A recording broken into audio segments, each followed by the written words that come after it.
Hello, so this is part 2 for tips and tricks for beginners for Darkness Falls. Enjoy watching. In Darkness Falls you can crouch through one tile, as you can see in here, which opens up a lot more possibilities for designing the bases. Also you can use it to run away from the zombies using one tile. It's pretty cool feature. You can use vitamins to safely eat food that normally gives you the dysentery. When you use them before, it gives you 100% disease resist for 12 minutes. So within this time, you can eat any of the food that gives you the food poisoning without this side effect. It's very useful early game, especially when you struggle with food, to have some of the vitamins and actually use it to your advantage. You can buy the vitamins from Guard Captain. I believe he has it from the day one and they cost 80 dukes. In Workbench and later Laser Workbench, you can combine two items to get the better item. In here we have the military helmet. When you put them, it moves the durability of the military helmet 38 to 56, basically adding it. There is one thing to bear in mind when you do it.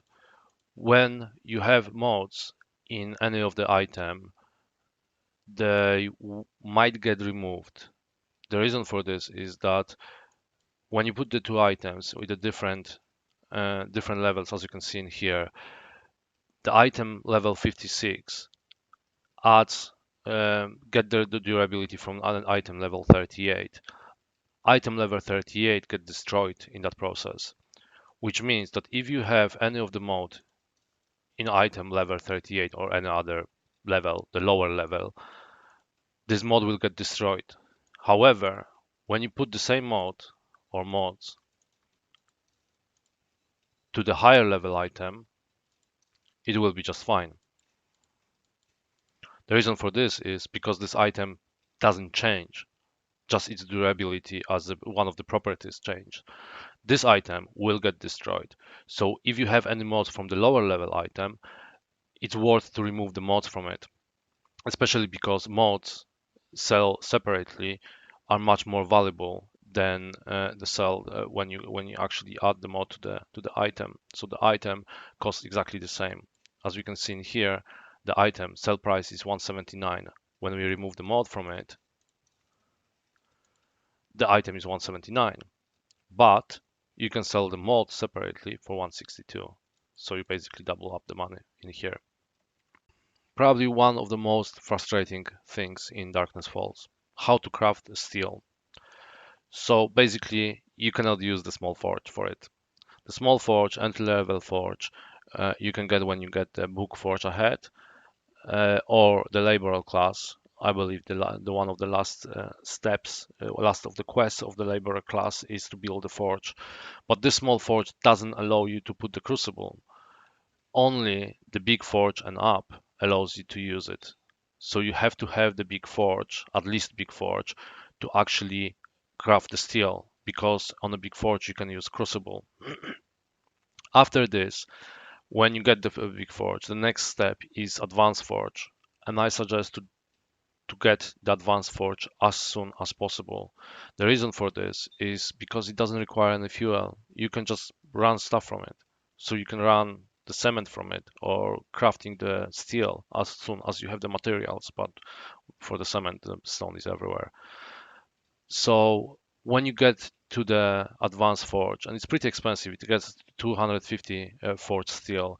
But when you get to the advanced forge, the first thing what I use, one of my tactics is to craft the steel from it straight away to get another one, to get as many advanced forges as I need, usually around 7 or 8, as you can see in here.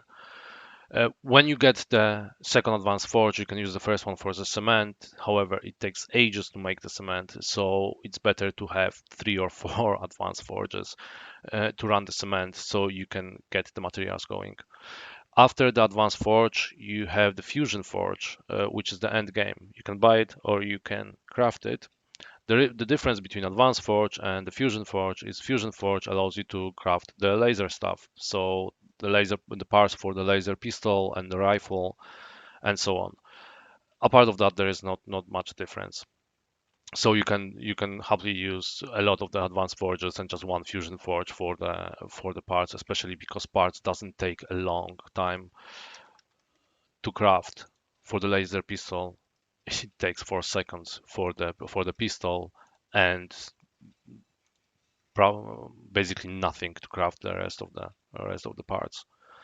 So yeah, if you want to craft steel, you have to have at least big forge.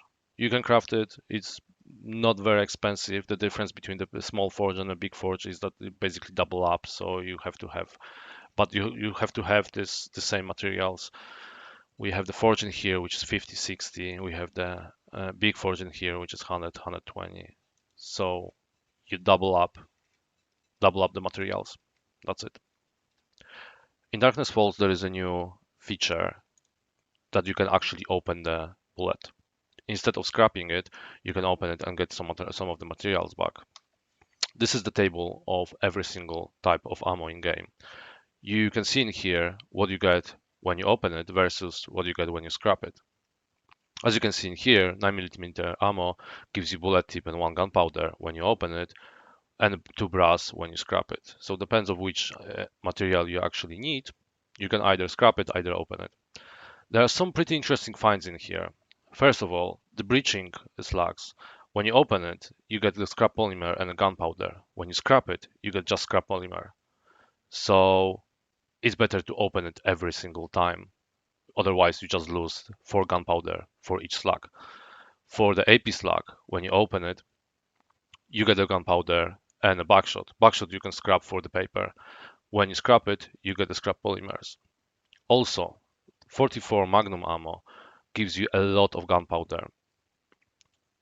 If you are using the automatic rifles, it's better to open this ammo and use the gunpowder to create 7.62 ammo instead of just scrap it for the brass, unless you are short of brass.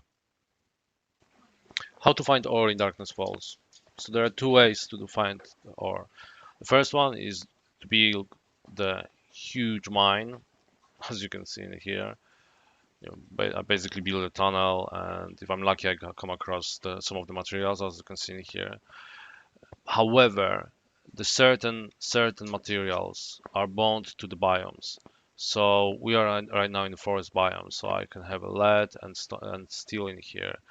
If you're looking for coal, go to the burn biome. If you are looking for nitrate, go to the winter biome. If you are looking for gas shells, go to the desert biome. And the end game stuff is wasteland, of course.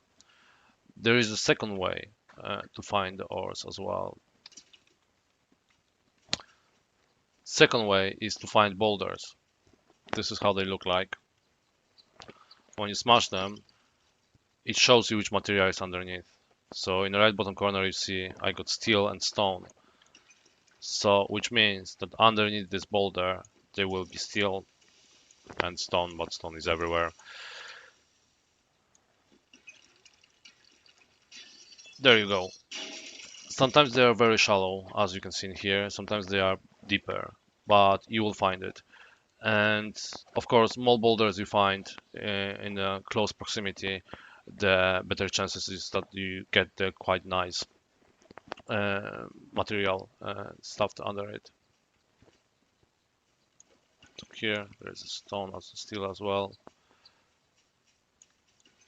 Steel, yeah. So all this underneath this, there will be the steel vein. What to collect early on? So as you know, in vanilla, the main thing you collect is brass because you can make the bullets from it, and you cannot dig it out like nitrate or coal, the other materials to make bullets. So you have to actually collect it. In Darkness Falls, brass is not that important. First of all, because you can make the brass catcher mod for the guns, which allows you to grab the bullet casings, gain the bullet casings from the ammo you shoot. The second thing is that you move to better weapons later on. There are different materials I would suggest to collect from the day one, and 2 of those materials are electrical parts and scrap polymers. From electrical parts, which is by far the most important material I collect every single time when I go, even now. Um, the electrical parts are used for to make the coil batteries, which is something like the gunpowder for the coil ammunition. And later on, you can make the energy cells from it as well. So very important. Energy cells are used as ammunition to the laser weapon. So very important material, and you will need a lot of it. The scrap polymers because of the coil ammunition, which is used for the big part of the game as well. So there are two sources I never miss every single time I go somewhere. There are two sources to get the materials. First are TVs. It gives you a lot of electrical parts, and it gives you the scrap polymers. Also, for the scrap polymers, those coolers gives you a lot of the scrap, a lot of them. Also, there is a perk under the mechanic class, sorry, that allows you to gain more for the salvaging. This this is very important skill. This is very important skill that you should get as soon as possible, and don't try not to overlook it, because you can get a lot of the materials even early on. When you have few thousands laying around, then you're good. But at the beginning, you will have probably a couple of hundred. When you get the coil guns, you will have the few hundreds of the electrical parts and scrap polymers, and you will want to use them to use the to build the ammo. Also, you cannot get anything from the ammo. There is no such thing like brass catcher, like the coil battery catcher or anything that you can regain from the ammo. You can regain some stuff. The coil ammo you have to craft from the scratch. So yeah, collect both of those materials even on the day one, as soon as you get a wrench, to collect the electrical parts, and collect the scrap polymers, and don't throw them away, because they are actually quite important. And if you don't have them, you can craft them as well. You can craft the scrap polymers. However, they are kind of expensive. You have to have the cornmeal and the boiled water. So the cornmeal, which means that you have to have a huge farm, as you can see in here. This farm in here, this corn in here, is just to use the scrap polymers, nothing else. The rest of the farm is food stuff, but this is just for the scrap polymers. The second part is that boiling water, so making the boiled water, it's painfully long. It takes a long time to actually boil the water. So let's make all of it. No, let's make 60 of it. It's 36 minutes to boil 60 water. 60 water, which means 60 scrap polymers. It's incredibly long. It's much better to salvage the scrap polymers than make them.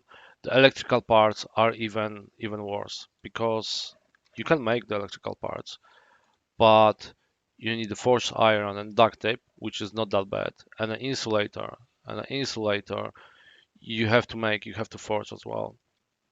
So it's much better to salvage those materials as soon as you can than actually try to make it, and make it only if you don't have them and you actually need them. A little bonus: exploits for Darkness Falls. There are two so far. I found two so far. Exploits for the Darkness Falls. So if you don't want to exploit the game, don't watch the rest of the video. If you want it, yeah, then go ahead. First of all, advanced bellows get stuck to advanced forge. So when you build advanced forge, you put the advanced bellows in here, and you actually pick it up. The What the game does is the game gives you the advanced bellows as it would remove it from the advanced forge. However, this bellows will be there afterwards. So basically, you duplicate the bellows.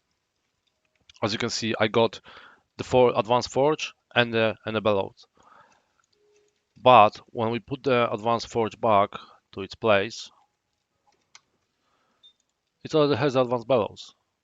so you don't have to worry about this later on. You don't have to actually figure it out how to make them, or you don't have to do anything with this. You just copy and paste the advanced bellows a few times, from the forge, and you're good. Second exploit is when we are talking about crouching through one tile, you can actually make yourself a small hole in here, one tile hole. And when you move to it underground, it just removes all soil. You don't see the soil anymore in here. When you move back, it's fine, and it will be there. But when you do it like that, you can actually see what is underneath the buildings, or you can find the buried supplies this way, much easier. Uh, you can even shoot through those tiles. They are not just like invisible, you don't see them. They are removed from the game. They are not counted in the game as obstacles. Right now, there is like the empty space around me. So unfortunately, we don't see any zombie in here. But if you would see some zombie, we could easily kill him like that. It can be used as a really cheese game base, especially for hordes. I tried it once. It works. It's funny, although it's exploit, so I'm trying not to use it. But for buried supplies, I have no mercy. I use it every time. Okay, so 7 tips and 2 exploits. If you like it, let me know. I will make more. Thank you for watching, guys. See ya.